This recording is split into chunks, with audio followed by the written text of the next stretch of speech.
all, in this video I'm going to tell you 5 paradoxes, okay, which my seniors told me on how to excel in my career as anesthesiologist, and I want to tell you those things.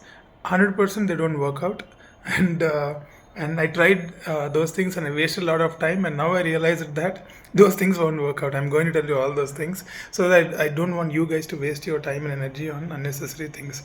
Okay, number one thing is most of the people, most of the seniors, and all the oldies will be telling that over a period of time you will get a very good package in hospitals. Okay, so that even I fell for this trap, but what I feel now is it's absolutely false statement, or it doesn't happen like that.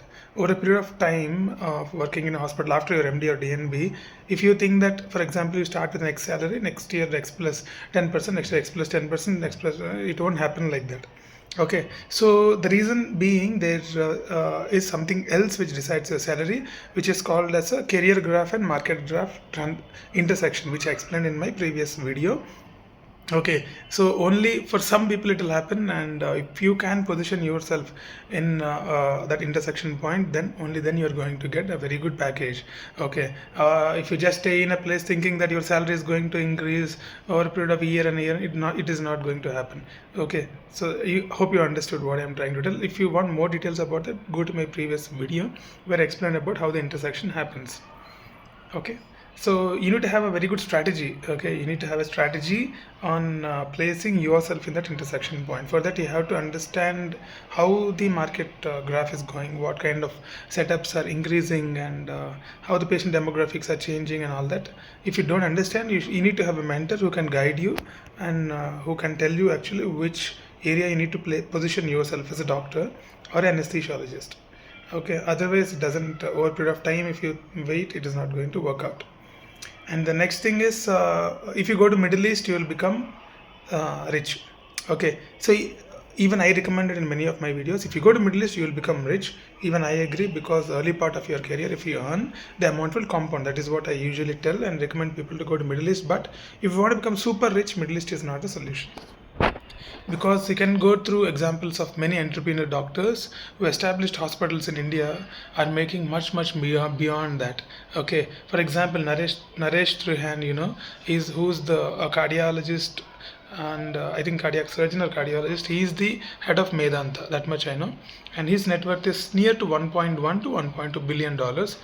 If you convert, it will be a lakh crores. Okay, so that is the kind of money you can only make if you stay in a country like India, and if you have entrepreneurial skills. So if you want to become super rich, and then you have to stay in India and start an entrepreneurial venture. But I personally, I don't start any hospital in future.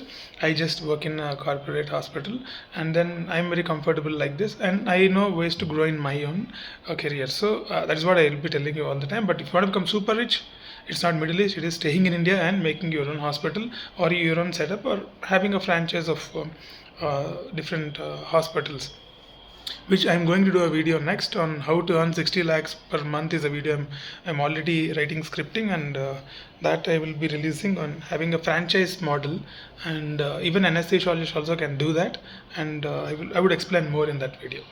And the next paradox is, so take up the job first and then learn. Even this doesn't work out. The reason being, anesthesia is such a kind of field. So if something goes wrong, the end result will be death. Okay, so mind you, without a good experience, don't enter some zone and take control over it. Okay, so what I usually recommend is 3 to 5 years of period is what you really need to work under a very good mentor or a senior. Okay, he will protect you, he will teach you after your MD. I'm talking about, not during MD. Then after 3 to 5 years, if you feel you're confident, okay, example, if you are in a stage where you can deal a pediatric case or a geriatric case or a low ejection fraction case or some cardiac disease case, and like whatever is people are throwing at you, if you're able to deal, only then enter the freelancing career or whatever independent operation if you really want to do. But don't enter immediately after your MD or DNB. It is a total false advice. Many people give you suggestions saying that, even for me they gave a suggestion. Even I did freelancing after my MD time. Now if I think I was actually taking a big risk those days. Okay, so So gain solid experience and then go for independent operation. Okay, three paradoxes I told. Fourth paradox is good CV gets you good jobs with good packages. Even I recommend having a very good CV. There is no doubt about it. But the thing is, CV is more like you get good fame and recognition among your peers, but that doesn't mean that you're going to get a very good package. Because I have seen many people who are not very famous but earning very good salaries.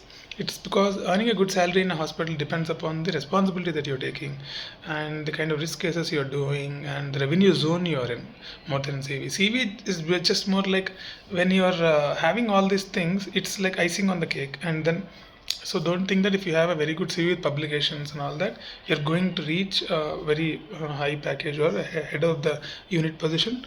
As a head of the unit, if you also have publication skills and presentation skills, that will add on to that.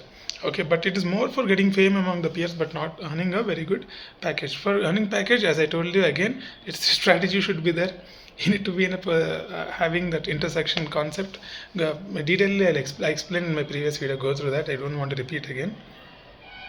Okay, so last paradox is work decreases if you become a senior consultant or a consultant. And this is another paradox because the work will keep on increasing when you become senior. Particularly, I'm not talking about medical colleges and institutes, I'm talking about private sector. Okay, work will actually increase when you become a consultant because you'll be responsible for multiple OTs and bigger zones. Some people like me, intensive care also will be attached, and all problems you need to solve. It is like very irritating. In a day you'll have a lot of things to do. Okay, so what happens is you need to understand that as you become senior, you need to develop few mindset shifts. Like you need to have a lot of patience, you need to be ready to put in hard work, you have to be ready to sacrifice few things. For example, evening you plan some program with your family and suddenly some problem comes for pediatric case or some kind of emergency which requires a head to stay there. If you are What happens is you need to understand that as you become senior, you need to develop few mindset shifts. Like you need to have a lot of patience, you need to be ready to put in hard work, you have to be ready to sacrifice few things. For example, evening you plan some program with your family and suddenly some problem comes for pediatric case or some kind of emergency which requires a head to stay there.